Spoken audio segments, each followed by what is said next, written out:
Press the lord everyone. मसीह यीशु के नाम में सबको जय मसीह की सलाम खुशामदीद।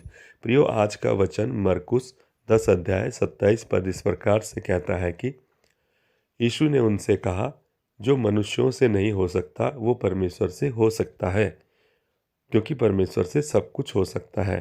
प्रियो, यहाँ पर कहानी इस प्रकार से है कि धनी व्यक्ति ने चाहा कि अनंत जीवन पाए, और उसके लिए उसने प्रभु यीशु से पूछा कि मैं अनंत जीवन पाने के लिए क्या करूं। और वहाँ पर हम देखते हैं कि प्रभु यीशु ने कहा, तू तो आज्ञाएं जानता है। हाँ, उसने कहा, मैं आज्ञाओं को बचपन से ही मानता आया हूँ, है ना। और मैं चोरी ना करना, हत्या ना करना, है ना, खून ना करना, और ये माता पिता का आदर करना। और प्रभु यीशु मसीह ने उससे प्रेम किया। फिर प्रभु ने उसकी ओर देखकर कहा, तुझ में एक बात की कमी है। क्या कमी है? कि तू अपनी सारी संपत्ति जा, कंगालों को दान कर दे और बेच दे, और मेरे पीछे हो ले। अब देखिए, वो धनी व्यक्ति था, इसलिए वो उदास हो गया और प्रभु यीशु मसीह के पीछे चलना छोड़कर अपने मार्ग पे चला गया। ये बात सुनकर पतरस को आश्चर्य हुआ, और पतरस ने कहा, तो फिर किसका उद्धार हो सकता है? ये देखिए, इस प्रकार से है कि जैसे कि एक क्लास में एक सवाल पूछा गया, हमारे आगे कोई लड़का खड़ा है और उससे सवाल पूछा गया, और हम सोच रहे हैं कि वो जवाब दे देगा, लेकिन उसने जवाब नहीं दे पाया। अब हम सोच रहे हैं कि अब हमारी बारी तो नहीं है। कई बार प्रियो, हमारे अंदर भी चोर छिपा होता है। उन बातों में हम भी कई बार गलत पाए जाते हैं, तो भी हम वहाँ पर भोले बाने बन के खड़े होते हैं। पतरस को ये संदेह हो गया कि जब ये इतनी आज्ञाएं मानता है, तो अब इसका उद्धार नहीं हो रहा है, तो फिर हमारा कैसे होगा? और ये शक तब आता है कि जब हम कई बातों में चूके होते हैं। देखिए, हम देखते हैं कि पतरस ने अंतिम समयों में जब प्रभु यीशु मसीह पकड़वाए गए थे, तो मलखुस नाम के एक दास का अपनी तलवार से कान काट दिया था, है ना। और पतरस ही था जिसने लास्ट में मुकर भी गया था। लेकिन हम देखते हैं कि पतरस के जीवन में कुछ ना कुछ क्रोध या गुस्सा या प्रत्युत्तर देना या एक तरीके से इनकार करना भी पाया गया था। तो पतरस पहले ही इस बात को समझ रहा था, और इसलिए प्रभु यीशु मसीह के पास आकर उसने सवाल पूछ दिया कि कैसे और फिर किसका उद्धार हो सकता है। लेकिन यहाँ प्रभु परमेश्वर हमें ये सिखाना चाह रहे हैं कि हमारी धार्मिकता कर्मों के आधार पर नहीं है कि हम भले काम करेंगे तो हमारा उद्धार होगा, वरन प्रभु उसके परमेश्वर के इकलौते पुत्र प्रभु यीशु मसीह पे विश्वास के द्वारा ही आधारित धार्मिकता पे हमारा उद्धार होता है, या हम अनंत जीवन पाते हैं। और हम पढ़ते हैं, जब यूहन्ना 17 अध्याय में 2 या 3 पद में इस प्रकार से लिखा है कि अनंत जीवन क्या है? अनंत जीवन तुझ एकमात्र सच्चे परमेश्वर को जानना और जिसे तूने भेजा, अर्थात यीशु मसीह को जानना अनंत जीवन है। और जो धनी व्यक्ति था, वो सोच रहा था कि अनंत जीवन कोई विशेष आत्मा में स्वर्ग में जाना है और आना है, इस तरीके से वो सोच रहा था। जबकि अनंत जीवन ये था कि परमेश्वर को जानना और जिसे उसने भेजा, अर्थात यीशु मसीह को जानना, अनंत जीवन था। प्रियो, ये बात कई बार दाऊद भी कहता अपने भजनों में, स्वर्ग में मेरा कौन है, और इस धरती पर रहते हुए मैं तेरे सिवा कुछ नहीं चाहता। इसका मतलब यह है कि जो यीशु मसीह को जानते हैं, ये जानना ही अनंत जीवन है। देखिए, हमने उत्पत्ति की पुस्तक में आप हनोक के विषय में जिक्र पाते हैं।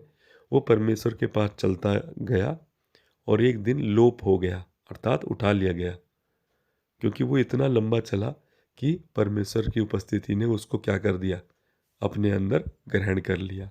तो प्रियो, यही होता है, जो प्रभु के साथ एक मन होता है, उसके साथ एक आत्मा हो जाता है। तो प्रियो, यहाँ पर प्रभु यीशु मसीह के साथ चलते चलते चेलों का स्वर्गारोहण होना अवश्य अवश्य था। लेकिन उनके मन में शंका क्यों आ रही? क्योंकि वो प्रयास कर रहे हैं अपनी धार्मिकता के द्वारा, अपने कर्मों के द्वारा, वरन उन्हें चाहिए था कि प्रभु यीशु मसीह पे विश्वास करें कि वो हमारे को पार करेगा। देखिए, जब प्रभु यीशु मसीह ने चेलों को नाव पर भेजा कि तुम जाओ और मैं बाद में आता हूँ, तो वो नाव में आगे चले गए। लेकिन आगे जाके घबराने लगे, क्योंकि उनके खिलाफ में वायु उल्टी दिशा में आ रही थी। तो क्या परमेश्वर ने उन्हें छोड़ा था? नहीं, प्रभु यीशु मसीह पानी में चल के आए और उनकी नाव पर चढ़े और नाव को पार लगा दिया।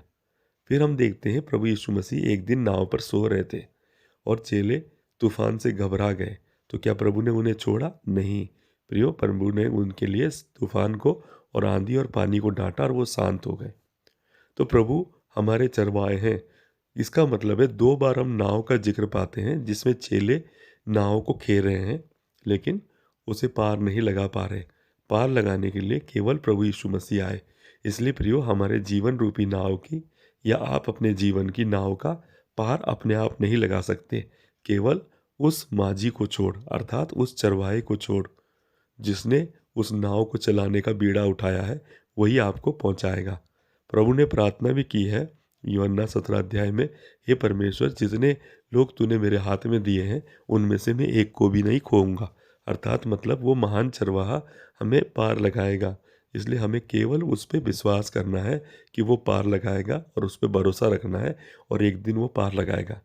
देखिए, हो सकता है आप वफादार ना हो, आप अनाज्ञाकारी हो योना के समान, और आप 99 की जगह पे तरसीस निकल जाए, तो भी आपको मैं विश्वास दिलाना चाहता हूँ कि परमेश्वर मछली को भेजकर आपको सही एड्रेस पे पहुँचाने की कुव्वत और ताकत रखता है। तो इसलिए प्रियो, आप चिंता ना करें, घबराएं ना, और इस बात पे भरोसा करें कि परमेश्वर से सब कुछ हो सकता है, और हम उसी पे भरोसा करते हैं अपनी धार्मिकता के लिए, अपनी भलाई के लिए, अपनी सिद्धता के लिए और अनंत जीवन के लिए। और ऐसे ही लोग प्रभु के सामने धर्मी ठहरने वाले हैं, ना कि अपने कर्मों के आधार पर या अपने मन को अन्य जगहों पे लगाने के आधार पर। प्रियो, जब परमेश्वर ने दाऊद को चुना तो क्या उसको शकल के अनुसार, रूप के अनुसार, कद के अनुसार चुना? नहीं, उसके मन के अनुसार चुना। इसलिए जहाँ तुम्हारा धन वहाँ तुम्हारा मन भी होगा।